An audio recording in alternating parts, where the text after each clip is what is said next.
Yo, what's up, everybody? This is Greg Horry, and I'm excited to share the next episode of my new podcast, Once It Clicked. This week, I have a very special guest, Tex, aka Tex the Destroyer of Destroyer Caps. Initially approaching the hobby as a collector, Tex, with the help from many of his newfound friends and makers, began his journey creating designs of his own. In this episode, we explore many topics, ranging from his unique design process to how he perceives and approaches failure. It becomes clear throughout this conversation that Tex is an authentic and true human being. He had me laughing during our entire talk, and I had a great time, so I'm very happy to share our conversation with all of you. So without further ado, let's dive into our chat. I hope you all enjoy it.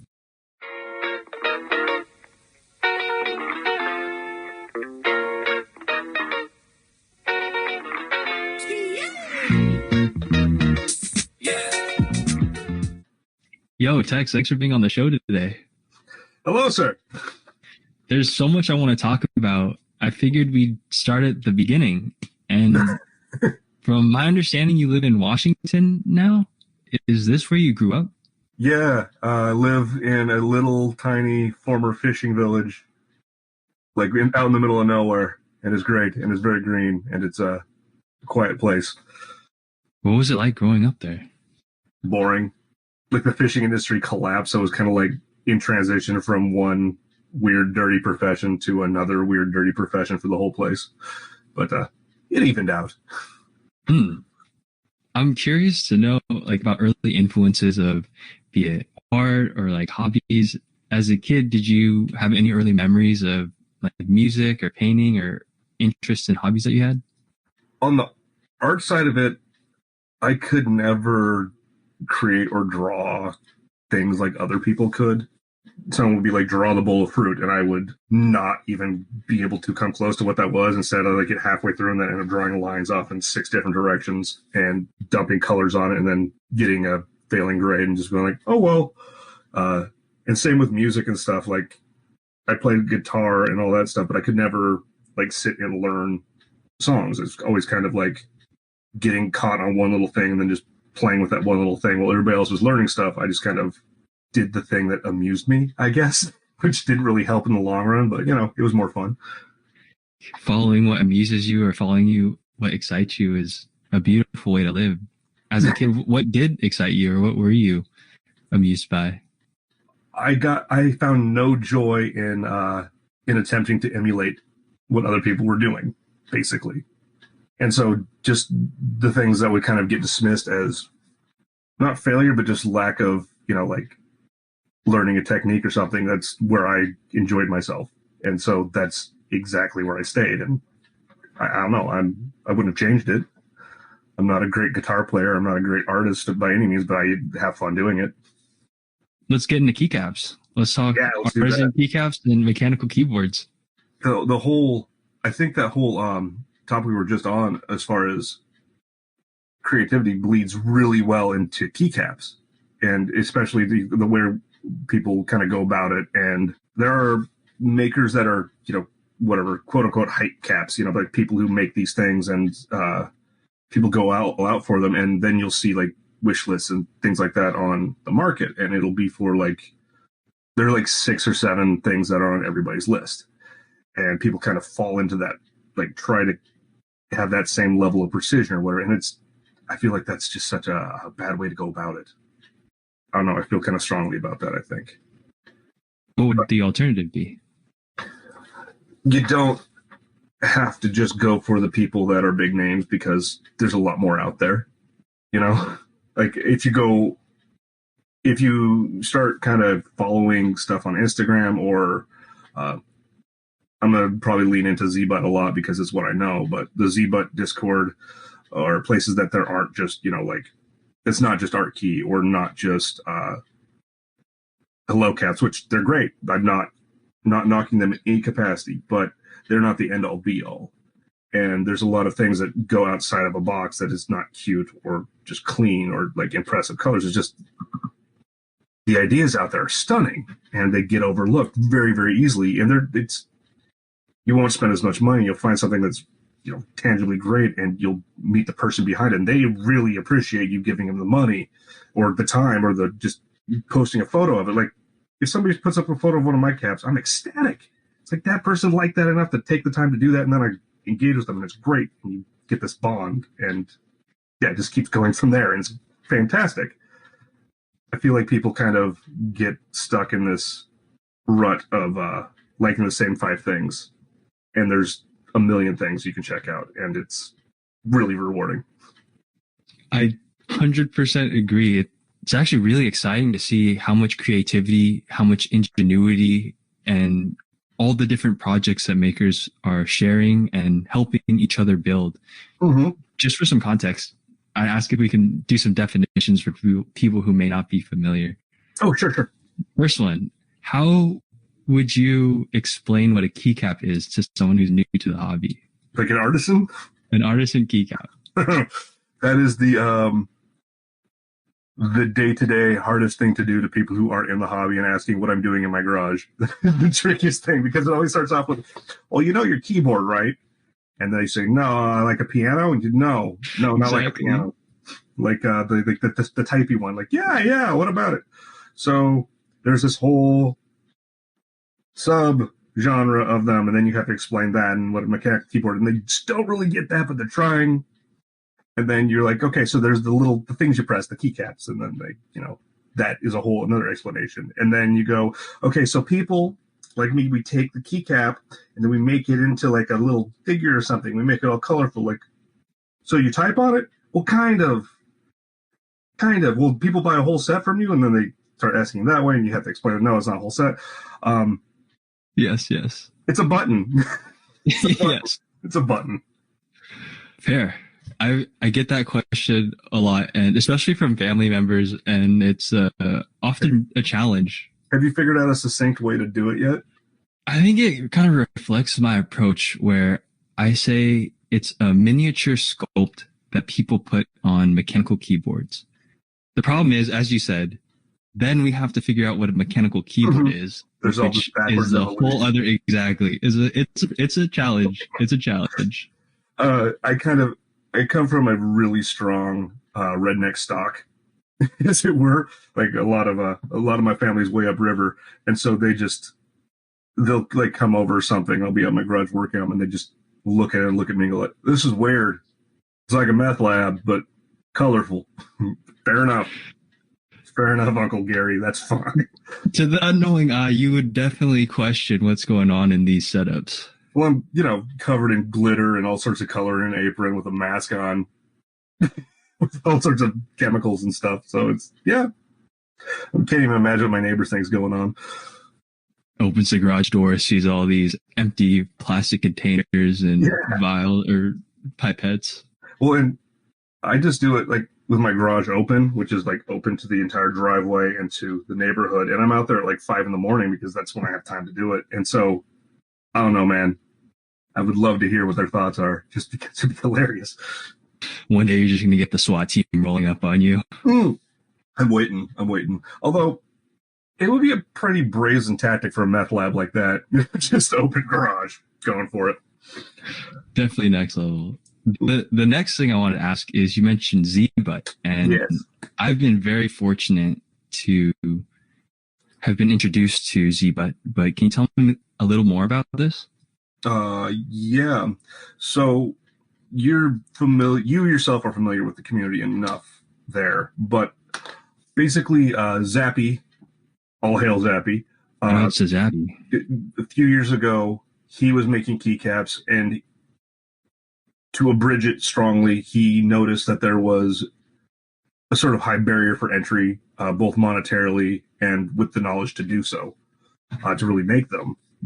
And so he kind of, with the help of a bunch of others, like Dusty and another mod on that Discord named Corrupted Caps and Fiscal Rascal, and just a bunch of these guys that are very, very legendary, and they kind of built up this system for casting where, it's the parts individually, but it takes a lot of the steps out of it, and then he made it open source. So if you have a 3D printer or access one, you can just grab the file, do what you want with it, and make your own. So you could buy it for him, I know he appreciates it, but you can also do it for free.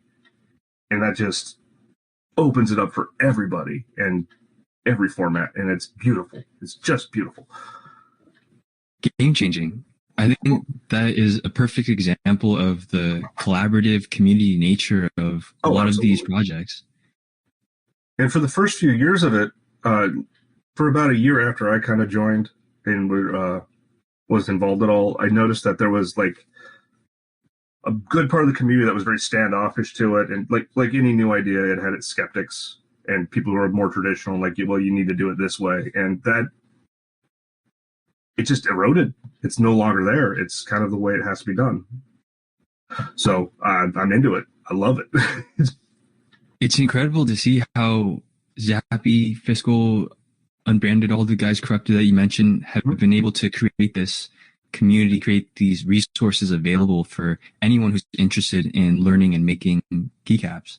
Absolutely. And just when you go on there, it's not, the community is not rigid there, which is really, really nice. There's not a, you should be doing this thing this way. It's a, I am a crazy ass and look at this. And people are like, whoa, how did you do that? And then that person's like, well, how did you do yours? And so it's this confluence of ideas that, you know, from everywhere in the world. And so it's just all these different objective ways of doing it. And it's great. It's absolutely great. And it all translates over. It gives every kind of, you know, it's a unifying language, but a whole different idea structure for everyone. For anyone interested, we'll definitely link to all these resources in the show notes, because if you're interested and you want to learn anything more about keycaps, Zebot is definitely a place to learn more. Absolutely. And the mods there are incredibly helpful, and just everybody there is hoping for your success. And that's kind of the cool thing. You know, it's not, you're doing it yourself, but you still have a support group, as it were. I want to go back to one thing you talked about, and I'll try and remember. One thing you mentioned when you're describing the hobby was the idea of interacting with these individual makers, these people who are creating and sharing their own art. Can you tell me how you first found artisan keycaps and what it was about the artisan keycaps that drew your interest? Yeah. So it's a little embarrassing because obviously, you know, we all learn something and change our mind. My first look at them, because I was new to the whole mechanical keyboards in general, and I was kind of like, I wanted to start writing every day, and I hated my keyboard, and I remembered what keyboards were like when I was a super little kid. I was like, I want one of those, and then I went down that rabbit hole. After a few months, you know, of figuring that out a little bit, I kind of stumbled on artisan keycaps on, of all places, Etsy, which is not known to be the hub for, you know, the top-notch makers or anything. But regardless of where I was, and I would see this and be like, what is this? This is $25 for a keycap? That's absurd. Why would anybody do that? And then I got a few of them, and I met Zappy and Fiscal Rascal and those guys, RTG, who was another amazing, absolutely amazing artisan, amazing friend of mine as well. But met those guys on there, and they were like, why are you messaging us on Etsy? This is stupid. Join Discord. I was like, what's Discord? And so I followed that, and then it was just this rabbit hole, and then I kept meeting all these people on the Zbut Discord who were making things like, oh, can I get one of yours? And they're like, you're insane, but okay. And so I just ended up amassing this weird collection of like sort of off the wall stuff that I had no idea was off the wall, and just loving it. And then, but being around all these people in this environment, kind of learning through just conversation what they were doing and how to do it. It took me a year, but I eventually started making them. But they prodded me a lot to do it. It was more like, why you're just like the cheerleader right now? Make something. Come on. Oh, I definitely want to dive into the switch from what you say is collecting to making. But what strikes me is typically when one may hear the word collector or collection, you get this feeling of a materialistic, maybe kind of self-centered approach. But when I hear you explain this, I don't get that same feeling. You're talking about the people behind this. You're talking about sharing these ideas. Can you tell me how that's kind of influenced your approach or affected your approach to this hobby? It's definitely a unifying theme throughout the whole thing. I would say though, like from the collecting end, I didn't set out to collect them. Like I said, at first I just saw these and it was a little bit disdain, and then I was like, that was kind of cool. I'll try it. Which is actually the first artist that I bought was one of RTG's essay blanks, which I still have kicking around here somewhere. But the first sculpt I bought was actually a dragon from Fiscal Rascal, and I finally came across like, what, that's actually pretty cool. Let me see what it is, and I got it, and it just blew me away. And so I messaged him about basically like, this is so cool, and he's like, well, thanks. And then I was looking at his other stuff, and that conversation came up, and I liked him. So I was like, what, I know nothing about you, but I want to support what you're doing because I really like it, and I hope you continue to do it. And so it was less about the item and more about the person, and that carried on. It still carries on. I'm guilty definitely of going for stuff that I just like, but now it's more, you're making something and I want to support you because you're putting the effort out there and it's beautiful and you're a really cool person. And so let me at least, at the very least, let me hype it up a bit, if not engage with it and try to get some myself. And it's rewarding. I love it. I apparently am a glutton, I think.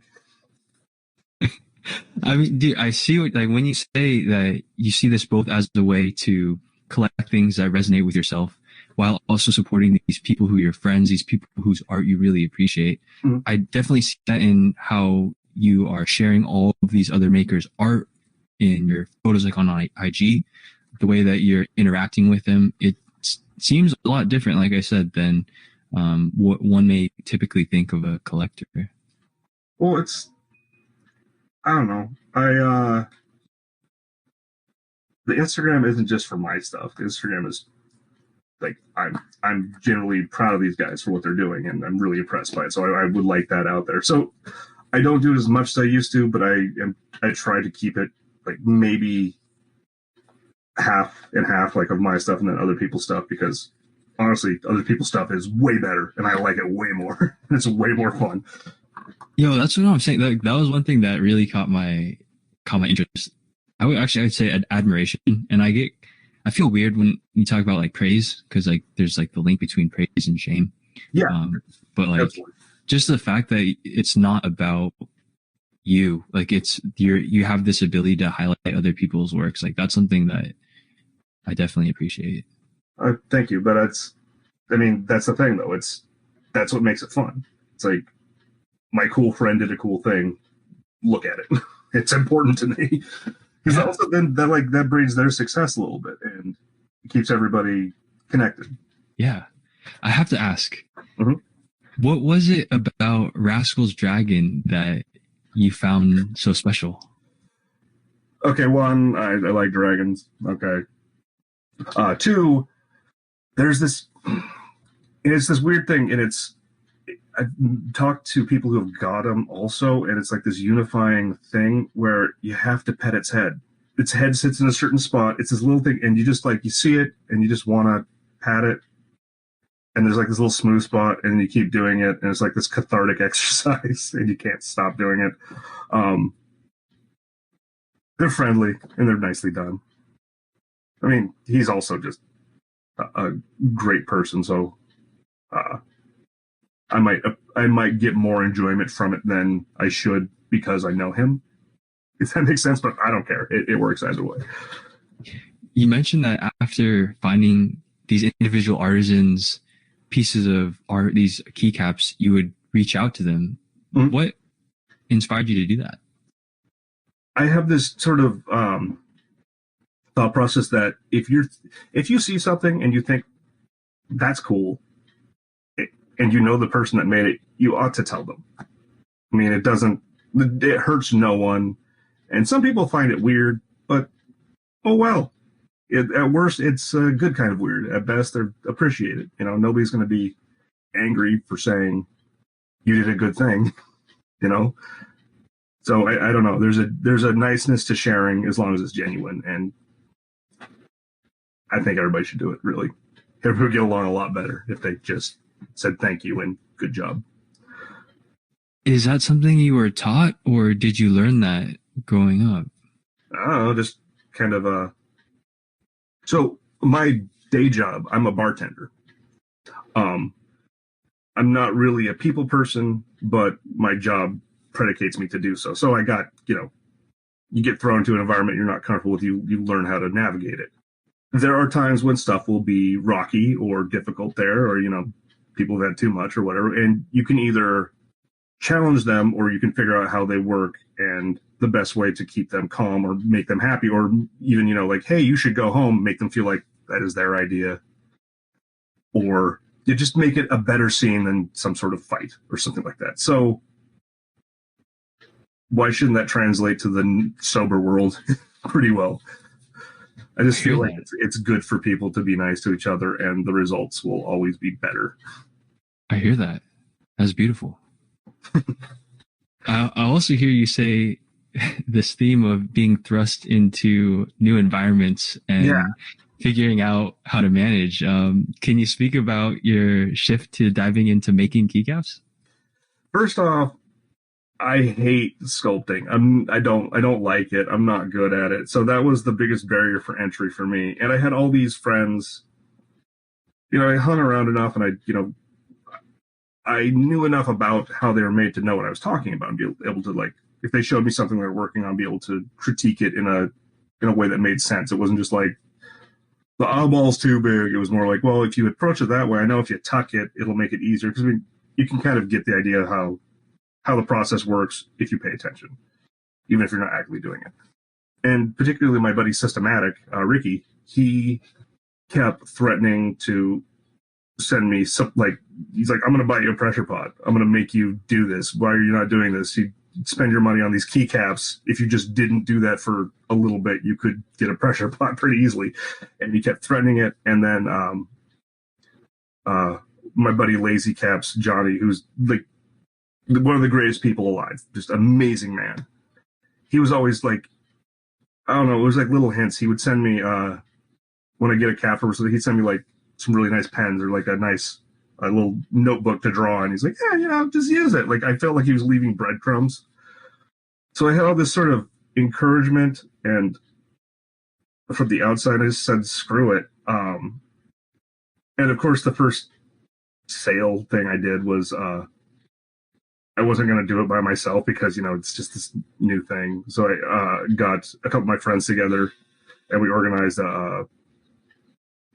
like a charity raffle sort of thing last year, BLM thing with RTG, Jenna, who does Jenna Makes Key Craps, which she's excellent as well, and Lazy Caps.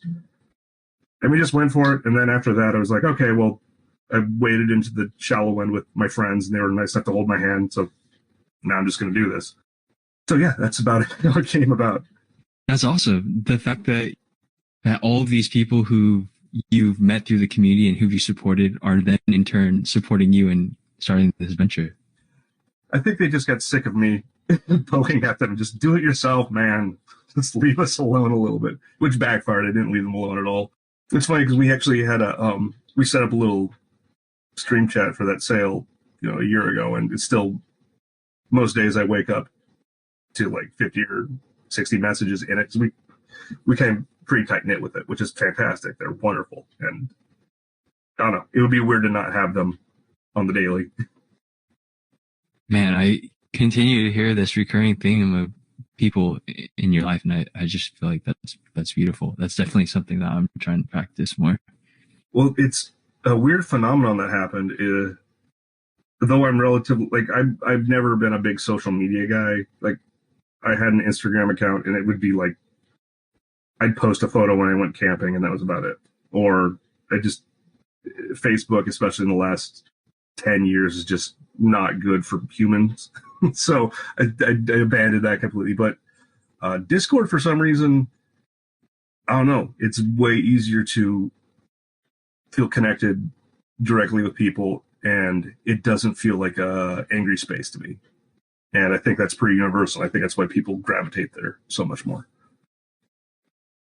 I have to ask then, I know we spoke a little bit before about Discord, and you mentioned that you're a little hesitant to create your own. Yeah, yeah. Yeah, why is that? Um, I like being a part of everybody else's world more than I want to have my own little world. And I feel like if I were to, and again, this is just me, everybody else doing what they want is fantastic and I support it fully. But for me, I feel like I would get stuck in this little place. And I don't want to do that. I've seen a lot of friends who will be very active out in the community, and then they'll set up their own server and get kind of pigeonholed in there, and then they just sort of disappear. And some people that works out really well, some people that turns to like maybe not such a good thing, and they changes the way they are a bit. So I don't know. And also there's enough servers. Everybody can have their own servers. I have an Instagram, and I have friends who are nice enough to let me promote my stuff on theirs when it comes up. But I don't know. I feel like it would be a burden on myself and other people if I were to do one. Like, you'd just be one more thing in the sidebar. So I'm avoiding it for as long as I can. Back to making. Where did you get the name Destroyer Caps? I hate to say it. I don't know. It was not my favorite band. There was a Nine Inch Nails song called "The Great Destroyer" that I really liked, and I happened to be listening to it when I was coming up with something like, I can do that. And also, they at work, when we print out a receipt for like a customer or something, it has our name on, like, your server is Stevie or whatever. I've always had this reputation of being like, there's an old Looney Tunes character, and it was this giant oaf, and he would like pick up Bugs Bunny and like pat him on the head, I love you, you're the best, and just crush him and destroy him. And I'm not like a violent guy, I'm not an angry guy, I don't fight, I don't do any of that stuff. But when I'm happy, I injure people on accidents. It happens a lot. And so they started calling me Tex the Destroyer. Yes. My name's Tex, and that's how it goes. And so they changed my name on the little tickets to Tex the Destroyer, and that kind of became my handle, and it all added up. It worked out. Also, the idea of the word destroyer in bright, shiny, colorful letters was funny to me. I've definitely seen some of your art, and I really want to dive into that too. But first, before I forget, you mentioned when you were starting out, you had the help of your friends like Johnny from Lazy Caps and Jenna from Jenna Makes Keycaps. Mm-hmm. Were there specific things that you found helpful when you were learning how to make keycaps? I know we mentioned Z, but were there resources or places that you found helpful to learn? Honestly, it was so. There are so few specific resources for like what we're doing. I mean, granted, it's resin casting, so that is its own blanket idea, but the format we're doing it is specific.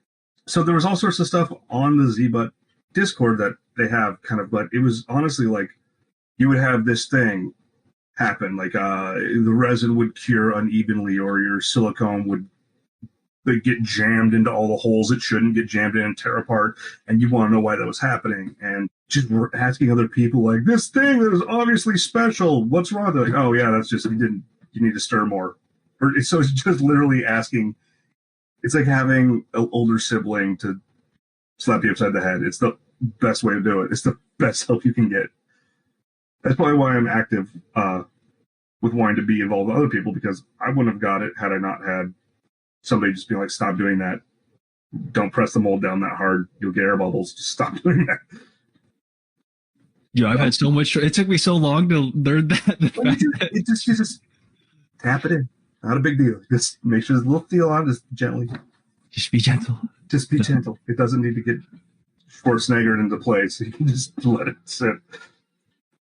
All right. So I teased your art before, and I was hoping that you could read a quote that you posted from a photo on Instagram. Be confident enough to show the warts on your ass as well as the flowers in your garden. Yeah. What does that mean to you? There's a certain confidence you can get or like build yourself into that is healthy, which is being able to criticize yourself, being able to take something that you have made, and even though you might have complaints about it, or you might have like, you can nitpick whatever you create to death, those flaws are part of what makes it yours, and there's a style to just allowing the unevenness or the grunge of it to come through. And I also talk to a lot of, it goes to artists as well, where I'll talk to a lot of people who spend years working on like the smallest details in their sculpt, like trying to get it perfect. It's like, you know what? I'm not saying settle, but chances are what you're doing is great, and you're just talking yourself out of it.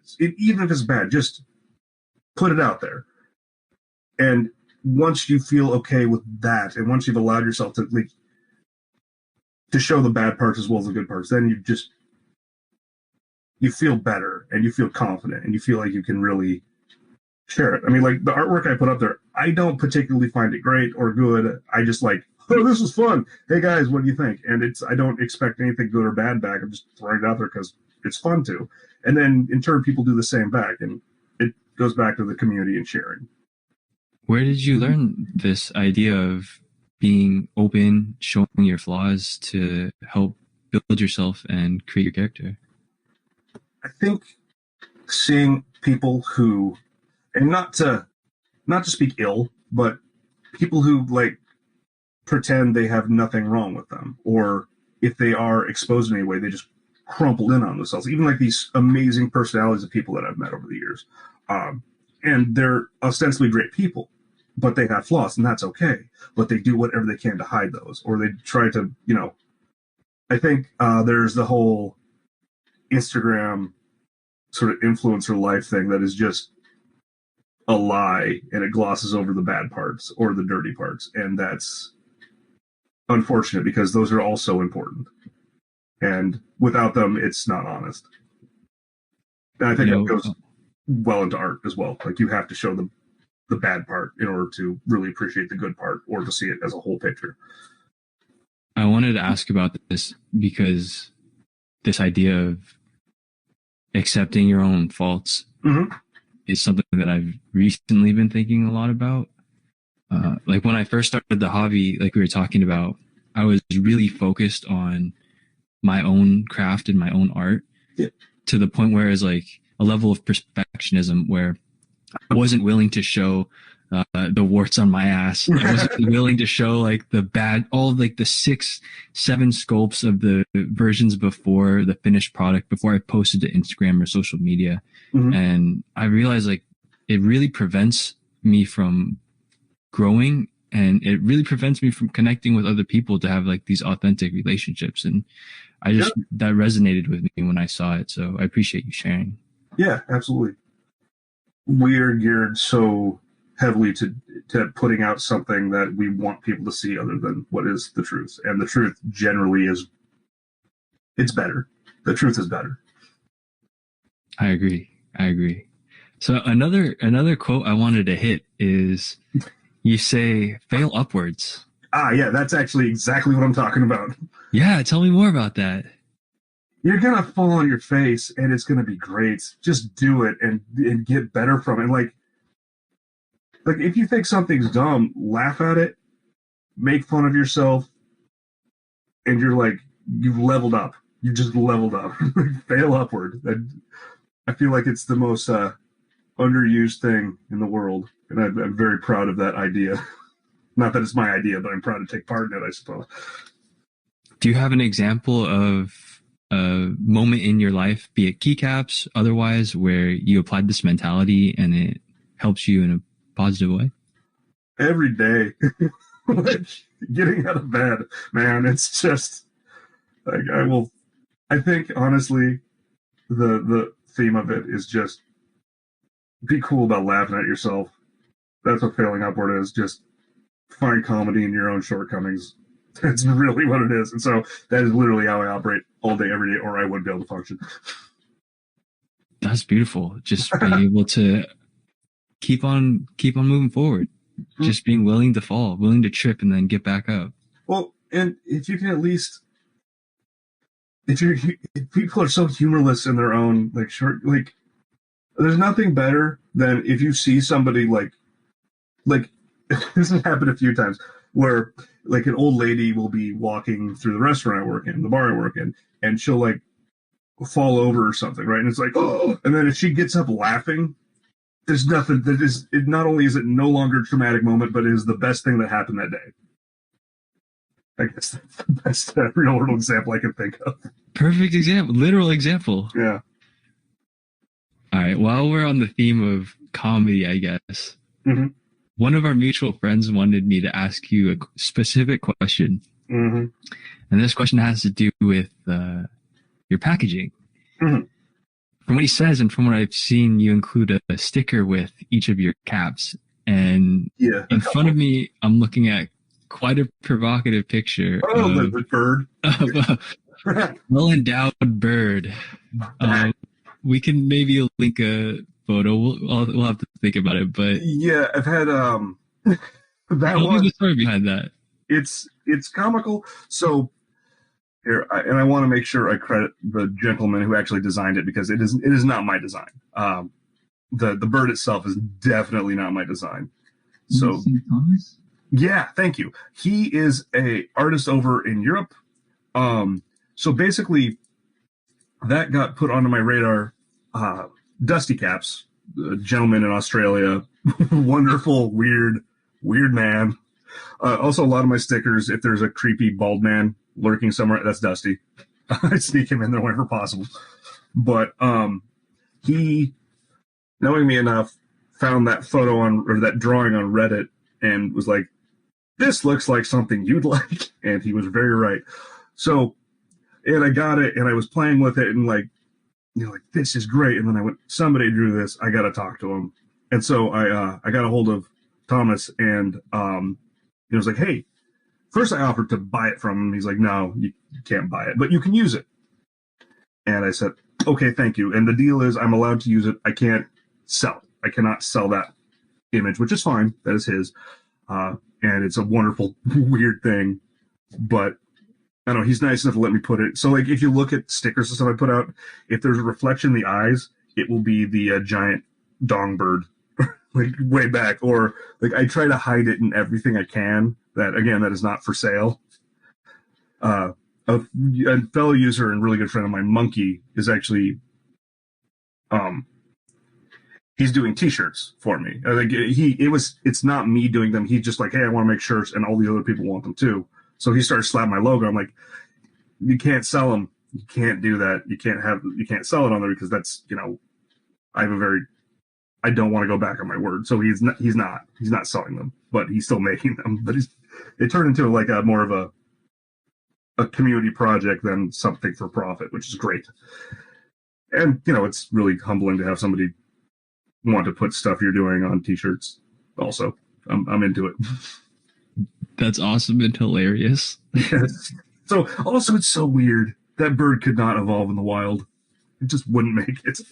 All right, maybe we'll have to post a link. Just heads up, it's not safe for work, but we got a mature audience.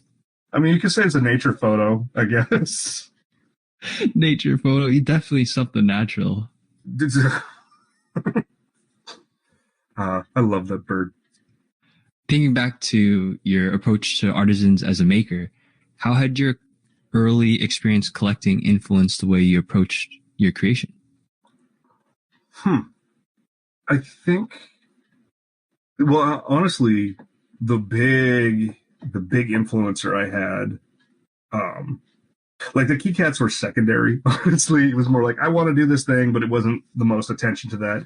It was when I'd get a package in the mail, like, and I'd open it up, and everybody has their own way of doing it, right? Like you'll get nightcaps, or you'll get hello caps, and they'll come and you'll have, like, they'll stamp the box, which is cool. It's a cool stamp, and you'll get, like, maybe you'll get a sticker, but it's like the keycap in a box, and you get that, and that's cool because you got this cool thing. But then I get them from like Lazy Caps, and you get this like ornate thing. You get here. This is an example of Lazy Caps. You get this little. He has these cases made, right? And then you open it up, and the cap will be in here, and he has a coaster, and he has a poster, and he has stickers, and he has all this stuff that goes along with it. He throws Smarties in there, and he is a saint because everybody gets a note, like a personal, like he goes and he will, if he doesn't know you, he will look at your username and like do a quick like look at your Instagram or something, like this is what this person, and he'll write a note to you about it. And if he knows you really well, then you get them they become more in depth. But he does it with everybody. The guy will sell, 40 caps in a sale, and everybody gets a note. And that sort of thing is like, this is amazing. You get these, like, it's an experience beyond just the thing you bought when you open it up. So that's kind of what I want to do. I want to be like, okay, so I got to put a toy in, I got to put some stickers and stuff. I just got to make it, you have to make it so it's fun. And that's more what I want to do. I want to share the joy of opening, having the mail day. And so then the caps are like, oh yeah, I got to do these too. So we kind of fell into that. It's part of the whole package. Yeah, it's the thing you bought, so I suppose I should throw it in there. Yo, I've been super impressed from what I've seen from Lazy Cab's packaging. Man, he's definitely taken it to a whole nother level. He takes it very, very seriously too. And it's very appreciated. Dusty, too, I mentioned Dusty. So when you get Dusty caps, you would get this little tuna can, right? And I have it busted open, but he would have it actually sealed. You could tell it's all bent up. But he had it sealed with the cap in there. So you'd have to like rip it open like you're camping and have the cap in there. And he'd throw some Tim Tams in and usually some random other stuff.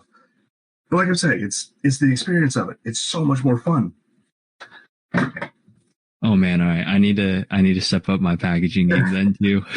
Hey Dan, I'm not casting judgment. People do what they do, and it is fine.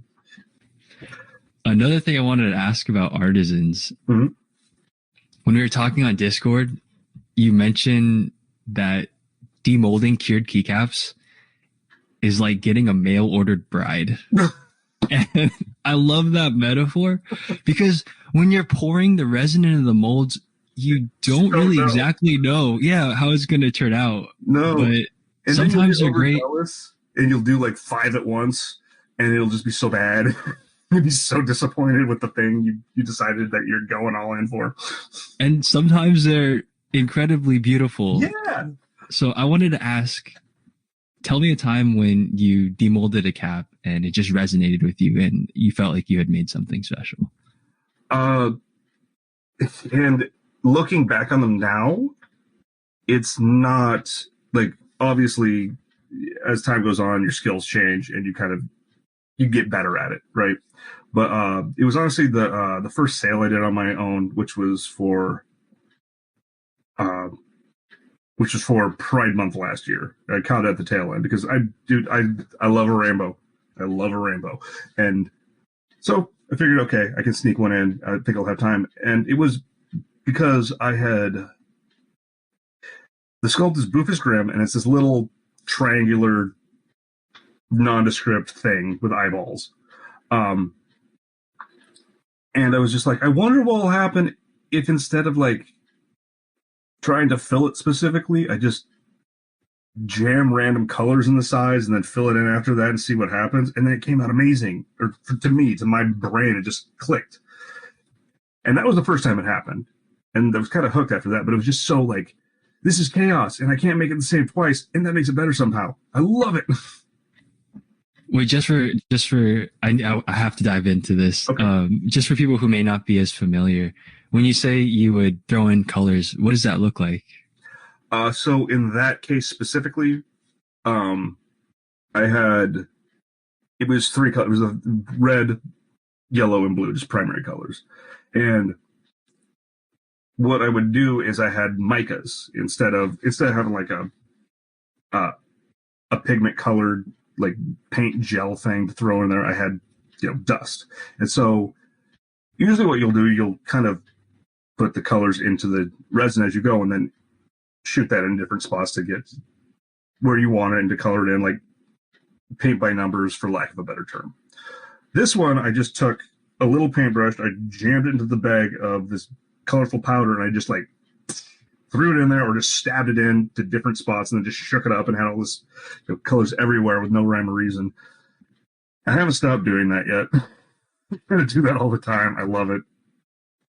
When I first saw the cast you made with that technique, I was really impressed because the entire time I've been casting, I've been mixing the dye, as you said, into the resin before putting it into the caps. So it has a more uniform layout of color. Yeah. And then when you're grabbing that paintbrush and splattering it, you have this explosion of different color combinations. It's great. because like and again, it's not consistent. It's not every one of them is fantastic, but every one of them has their own charm. I leaned into that really hard, and I kind of like it more because I feel, I don't know. Again, it's a, like I was talking about earlier, it's the thing that makes me happy to do, and it might not be what everybody else considers good or even okay, but I don't care. I'm doing it. I like it. Dude, I love that mentality of approaching a craft from your own sense of creativity, like your own desire to make something that resonates with yourself. You're way more happy with the results. I can promise that when you do it that way, and it's fulfilling. I mean, not saying that doing it a different way wouldn't be, but it's really fun. Really fun. Word.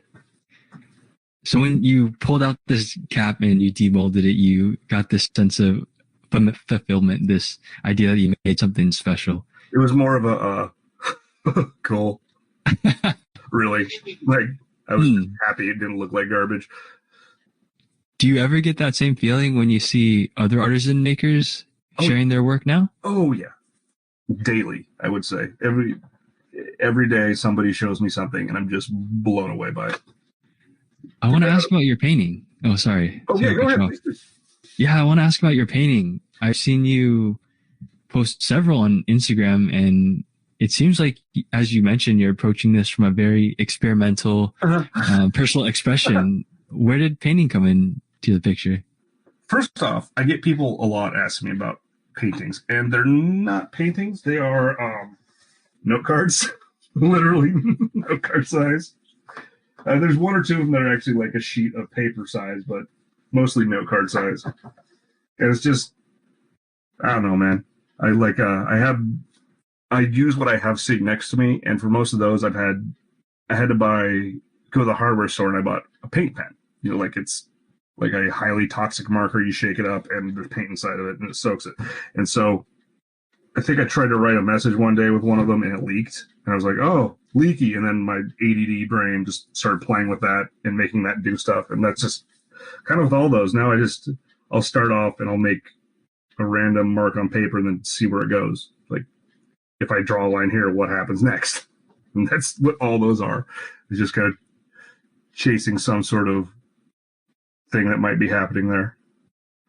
Do you schedule certain time to? Oh no. I don't know how to do that. It's kind of like, for example, until last night I hadn't cast anything in 2 weeks. Just hadn't happened. I get any creative stuff I do, just kind of, I'm lucky enough I'll trip over it and then I'll be engaged with it for a little bit until I trip over something else and start doing it. So it's definitely not a scheduled thing. Speaking of creativity, this might not be a good question, but this is all new, but yeah, fire away, man. What does creativity or being creative mean to you? That thing that kind of wanders across the back of your brain, either letting it go and walk away, or creativity is chasing it down and trying to see what it's full of, I think. Word. Do you have an example of one time that you pursued that and it proved to be fruitful? Oh, I don't know if fruitful is a good word, but all of it, like none of it, like I'm not an artist, man. I just think something's funny or am interested in it and then dig at it. There's not a talent or technique. It's just a willingness to pull a string. And I think no matter what, good or bad outcome, it's worth it. So all of them. I'm just going to say all of them. Every example I could have is a good one.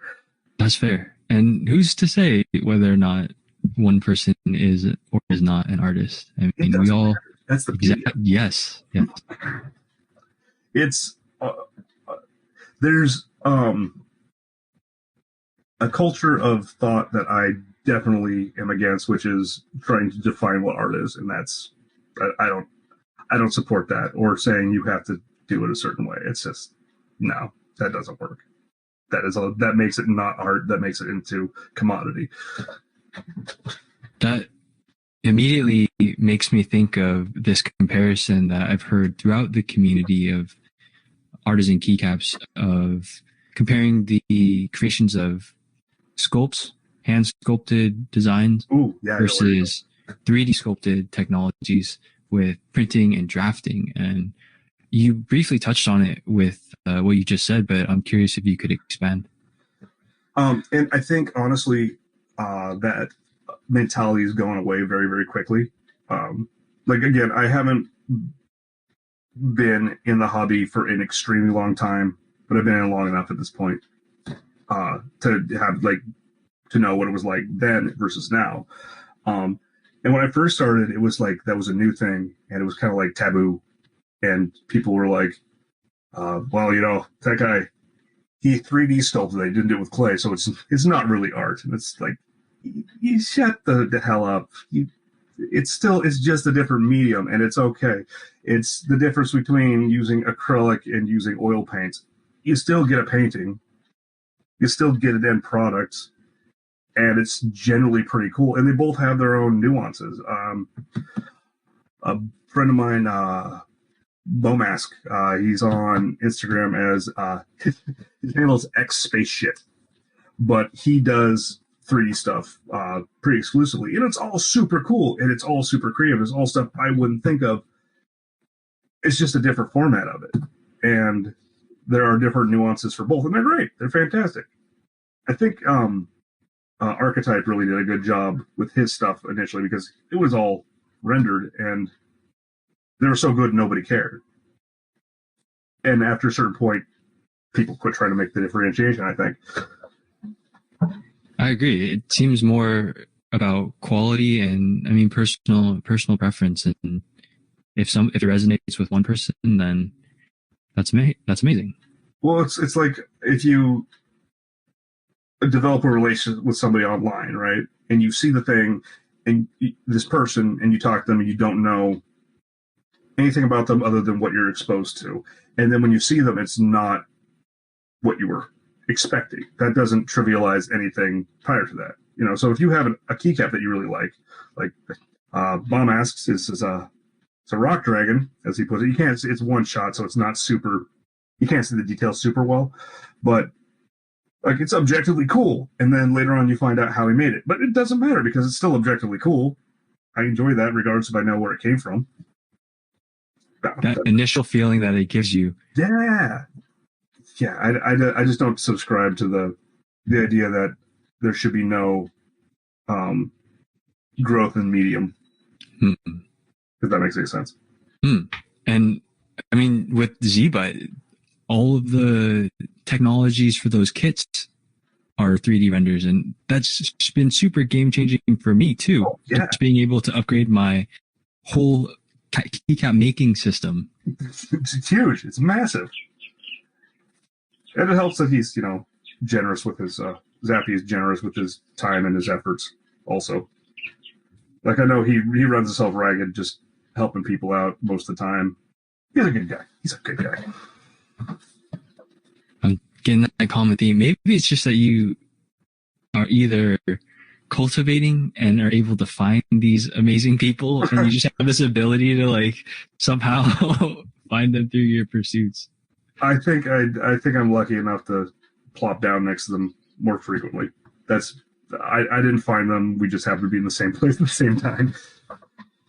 I mean, Zappy, God, you look at Z-Bud, it's interesting because it's a very good culture he's cultivated. And at this point, this far along, a lot of really great makers have come from there.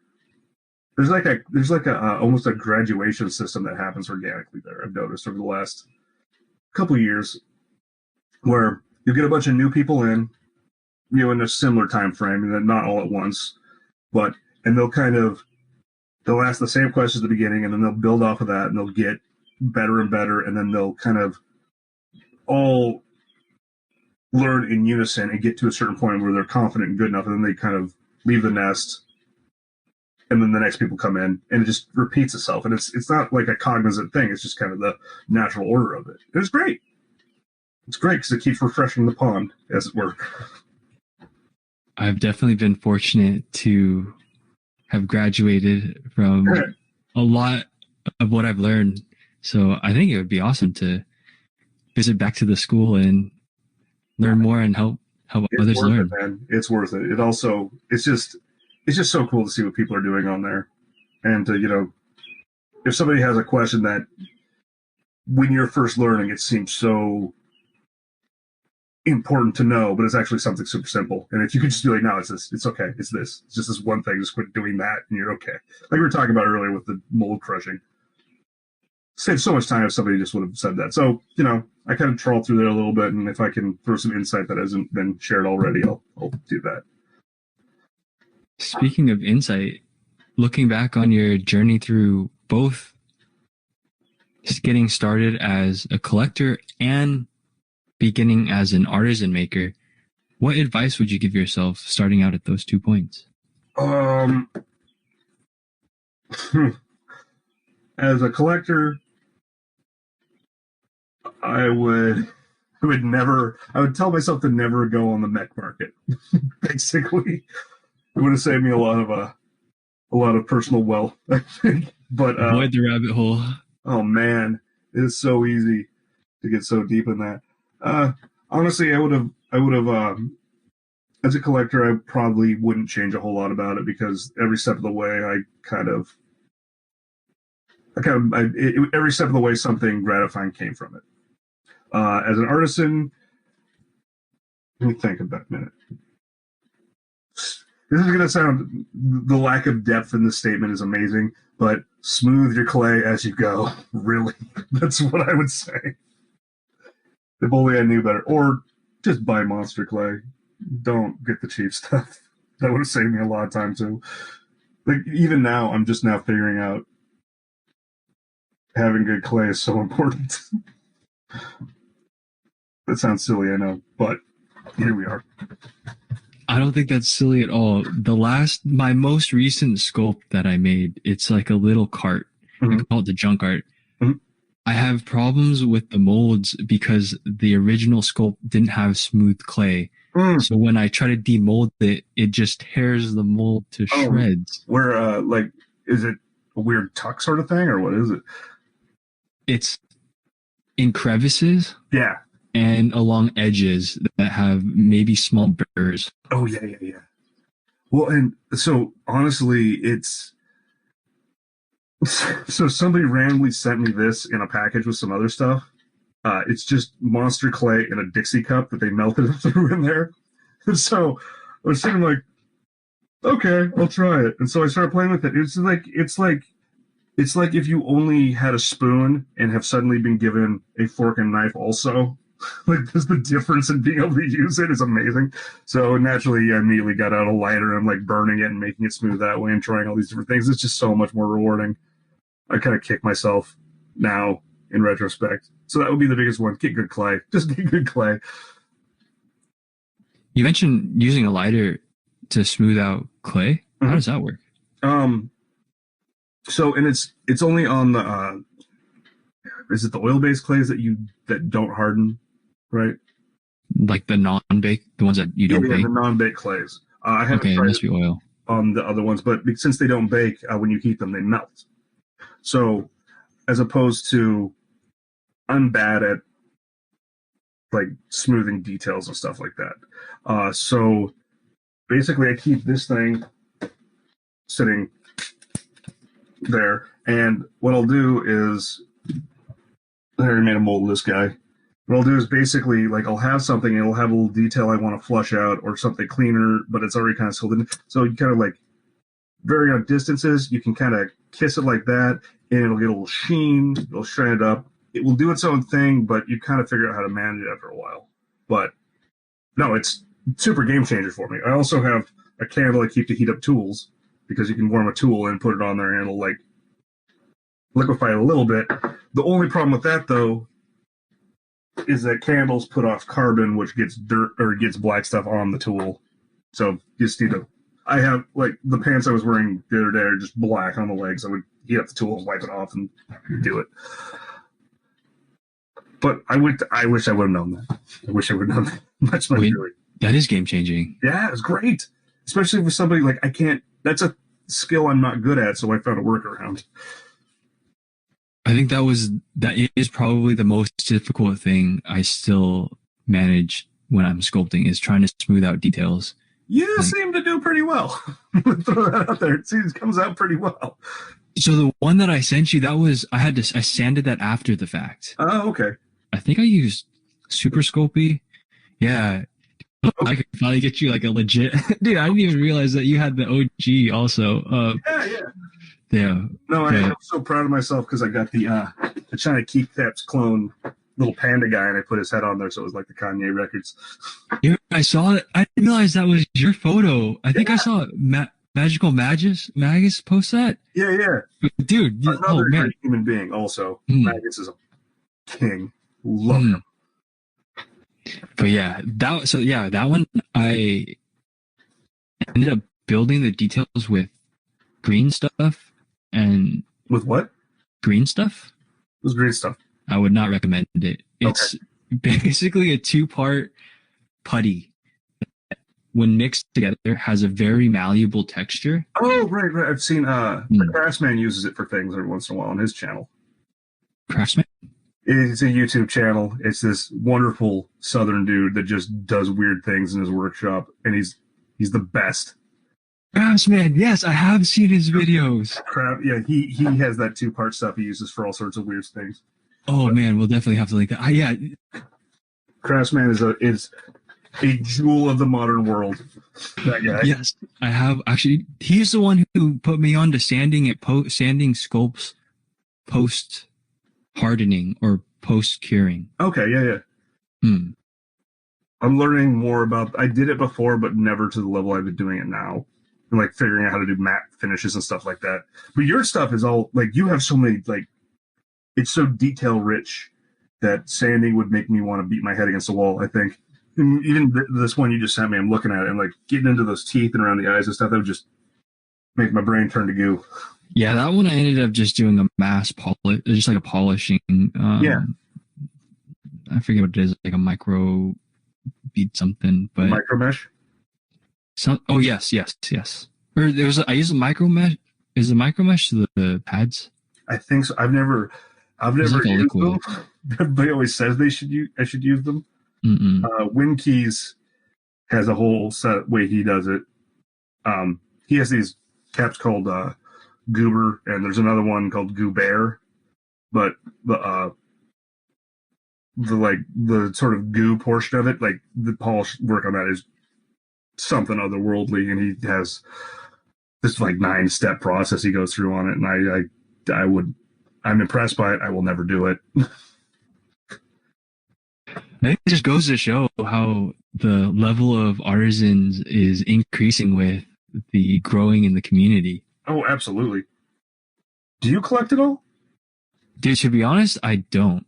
I very much approach this from like the maker perspective, and I was trying to think why I don't collect. I can think of 2 reasons. Is one, well, I mean, this is easy because I'm blaming someone else. Yeah, it's my mom was kind of a hoarder growing up, right. So I may have had a resistance to that, but that's blaming her. But more from me, I think it also comes to like this focus on myself. It's like I very much want to kind of develop my own craft, but I think there's also like the monetary aspect to it. Yeah, definitely. Like, I've been like seeing this as kind of the way to support myself, and it's just again a very self-centered approach or self-focused approach. Yeah, but at the same time, though, you are doing it the way you have perceived it, which is there's nothing wrong with that. I mean, I did it as sort of a fun thing, and then COVID hit, and I lost my job back in the end of October, early November, and so like it definitely changed my perspective on everything very quickly, and I was really, really glad I learned how to do this because it pulled me through the dark time, as it were. But I can get that totally. I don't know. I think also getting into it from one end or the other very much shapes how you view it, and it's all justifiable. Yeah, I think it's definitely an ego thing. I have respect for everyone who's in the craft. It's just I see it more as kind of motivation to better my stuff Ah, before like, yeah, there's a taking other competition people's. there. I'm very competitive, Mhm. and what I've realized is that it doesn't have to be an individual versus individual competition. It can be a collective Yeah. growing together competition. I mean, that's the kind of the cool thing about it is it's not, I don't think it helps or hurts at the end of the day if you view it as competition or not. I mean, again, it's whatever pleases you, but there's no tangible difference in the actual real world output of it. I mean, you're still going to have the same thing you're doing, and you're still going to have other people doing the same thing. You can just choose to be friendly with them, or you can choose to be at odds with them. To oversimplify it.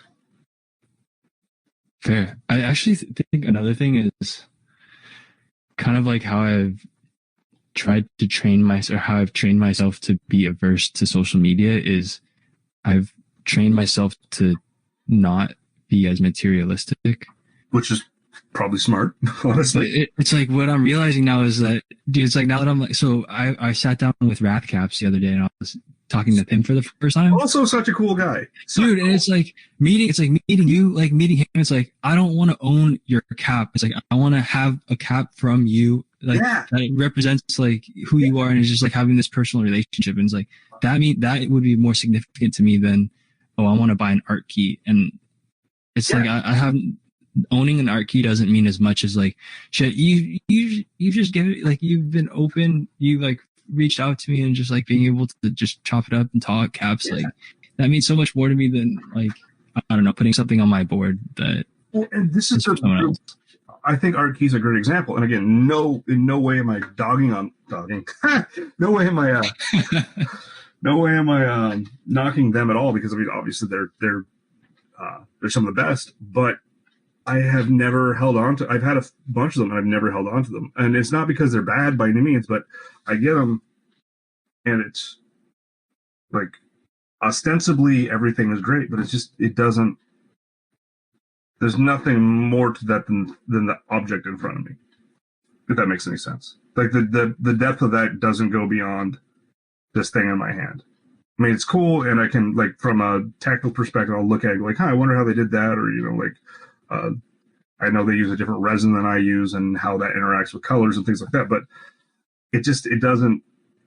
They inevitably go to a home where they're more appreciated, because it doesn't lock in with me. And I'm sure they're great guys. I'm sure they're fun and everything, but I don't have a relationship for them, so it's less valuable to me based on that. And I know that's definitely an outlier, but to what you're saying, yeah, I want Wrath Caps because Wrath's awesome, and getting his thing is like, this is great because you made it, because you're like the nicest guy in the world. For no reason, then you're the nicest guy in the world. That resonates with me. Yeah. It's like as I said, I've been continuing to learn how much more rich this space is than simply creating and selling and creating and sharing these caps. It's like being able to just talk with you and meet these makers, other people, my fans and supporters. And it's like many of them now are my friends, like you say. Yeah. And it's just crazy to think that it can have these genuine relationships and develop these connections through this hobby. And that's the thing too. It's with this community specifically, it's genuine relationships. Like, there are people I genuinely care about now, and there are people that, like, I don't know them, but I don't know. It's just it's a real thing, and it's not like you're talking about. It's not a marketplace. It's a public commons instead of a marketplace. Like, we were talking about that quote that I forgot up there. Yes. Like, whatever, man. Oh yeah, that resonated with me for sure. It's very timely. Well, actually, yeah. Oh, sorry, go on. Oh no, I'm just stammering. Go for it. I was just gonna ramble about that quote. It made me think. I was listening to a Tim Ferriss and Brene Brown interview. Brene Brown is a researcher of shame, and she explores how, actually, exactly as you said, being vulnerable allows us to create more authentic relationships and connect with people on a more human level. Yeah. So it's by showing your flaws, by showing the warts on your ass, Yes. that you show what the truth is, as you said, what's true. And their specific discussion was exploring the idea of being able to accept your flaws while also still continuing to grow and achieve whatever that may mean. And that's one thing. Sorry, I had a rubber band. You good. That's one thing that I've been reflecting on. It's like, for me to say that, oh, I can accept my flaws, my faults. Like sometimes I don't wake up till like 4 p.m. I might like overeat, and it's like, yeah, that's me. And then at the same time, like I can create, like I can talk with you and just like kick it. And there's like so many things to be appreciative of. Well, and it's like, I feel like if you deny the person you are, then you could never be honest. You know, and that's not directed. That's just human beings. And I think I only know it's an American thing because I grew up here. That's it. But I feel like it's a weirdly like cornerstone thing to us as a culture, is that if you're not pretending to be the best and denying the downside, then you're not doing it right. And it's just gross. I can't do it. Like if you say you're great enough, then it makes you into something you're not. And I don't feel like that's a good thing for anybody. It's like you're denying a part of yourself. Yes.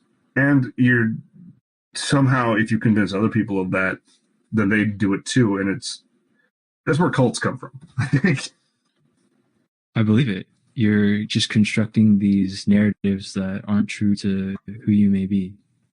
My buddy Dusty, I know I have mentioned him a few times, but he had, and this doesn't actually have a point, I don't think, it's just anecdotal, but he's the guy who's constantly, continuing his education. And he had an assignment to where he had like, I think it was 5 or 6 different unrelated products off of a store shelf. And the whole goal of the exercise or of the assignment was to like, basically show people the pictures, show them what they are, show them like they can read the labels, all that stuff, and ask what stood out to you the most, what you liked about what you like pretty standard answers, but just to get kind of a baseline on how people reacted to the advertising of it. And I couldn't, no matter what they were, like one was a Coca-Cola, one was some vegan like puffed nut snack thing. There was a chocolate bar, and it's just, I see those and I just see somebody trying to tell me something not true and something that's a half truth. And I only do that because I know that they're like, it's a product, they're trying to sell me something, so I can't trust it. But if it's Wrath trying to show me what he's making and maybe sell it to me, I'm like, oh, cool. I know you. I know I could trust you. I know what you're doing is like a labor of love, so I'm more in tune to it. Because Wrath is an honest person, Shout out to Wrath. You get what you see from him, and that's great. It was very. How does that affect how you're approaching your craft? I don't know how to. I can't make it if I don't just feel it, I mean, that's also, we were talking about schedule stuff earlier. Like, I don't put aside specific time to it. I mean, like, if I have just done a sale and I have to make the caps to go sell them or to get them out, then I do force myself to. That's different, but that's not the creative process. That's the fulfilling process. That's a different thing. But as far as coming up with stuff, it just, I won't do it unless, just kind of sound like such a hippie, unless the universe kind of pushes me that way. Like, I'll end up where I need to be when I need to do it to come up with something.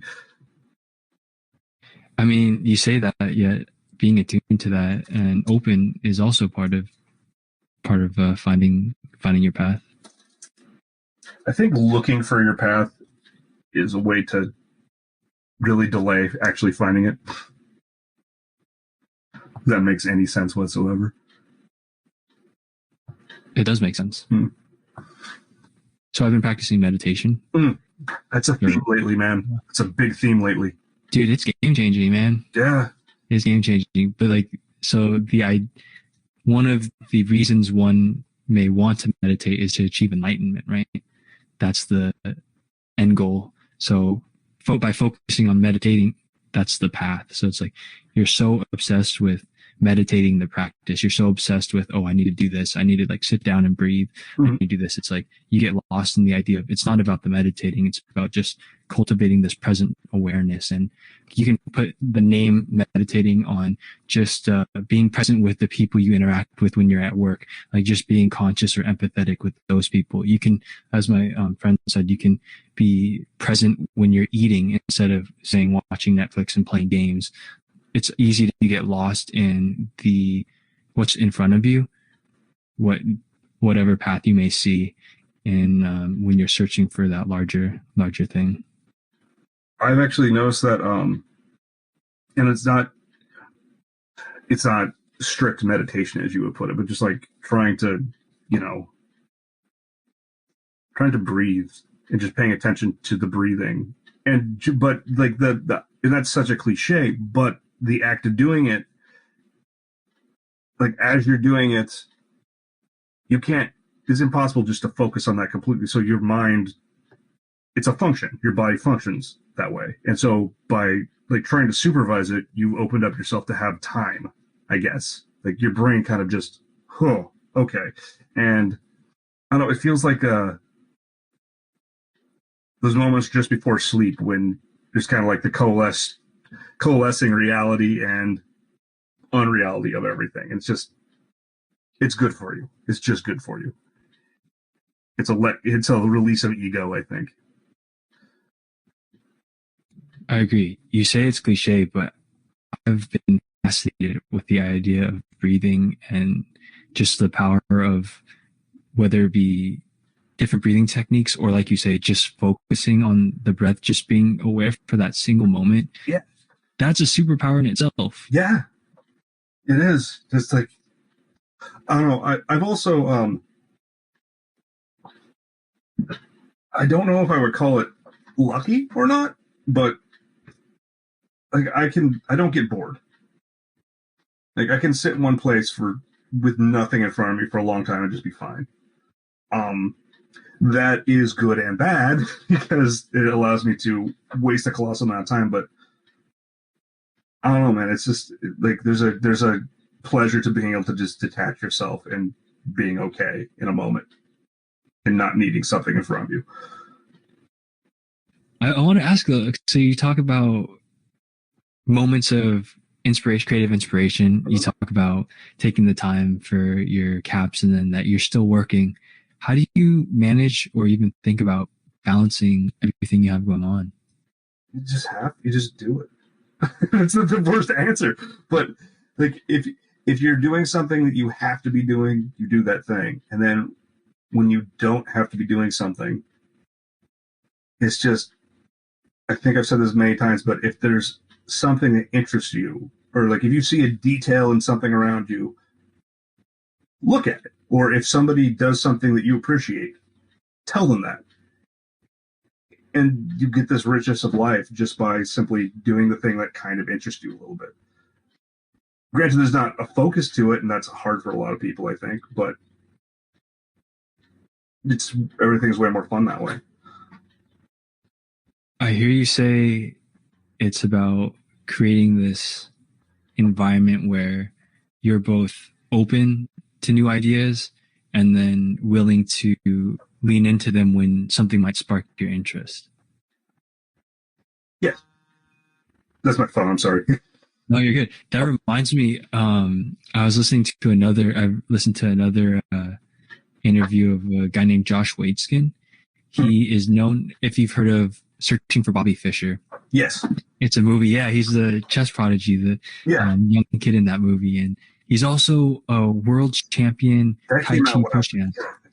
Sorry. Anyway, my dad shared me that. Or shared that video with my brother and I, and so we got on our chess hype when we were growing up too. I remember that, and then realizing I wasn't good at chess and would never be. It was like 2 years, and then no, yeah. It's fun though.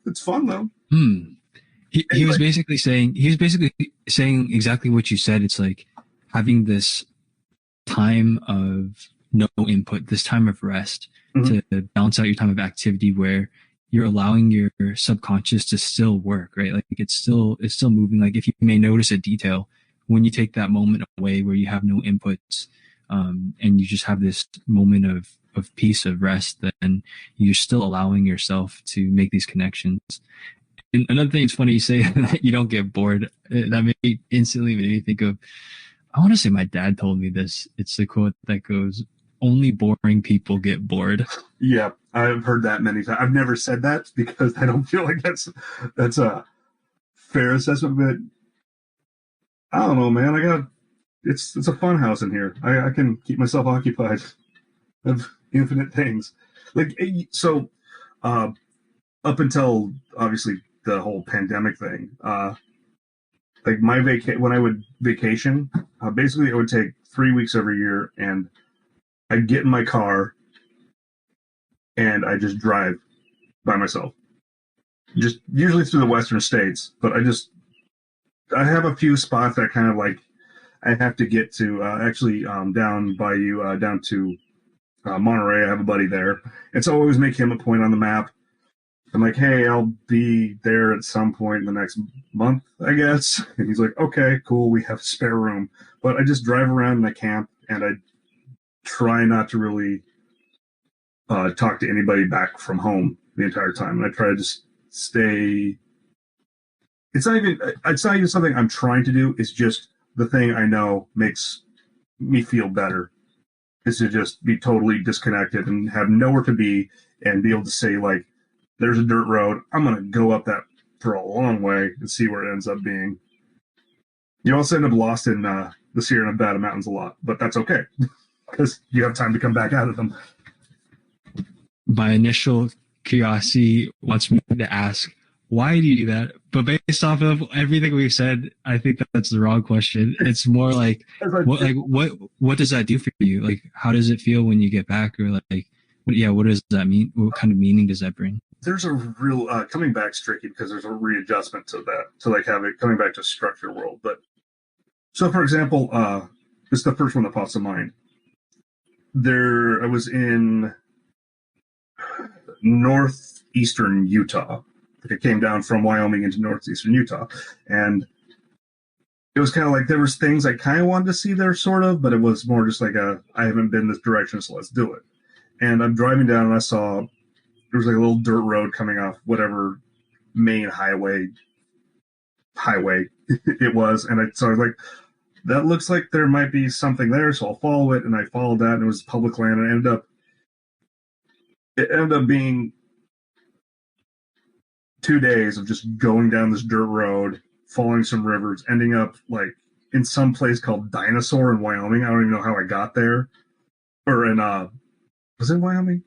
In Colorado. That's where it was. I ended up in Colorado on dirt roads, and it was a couple days out there.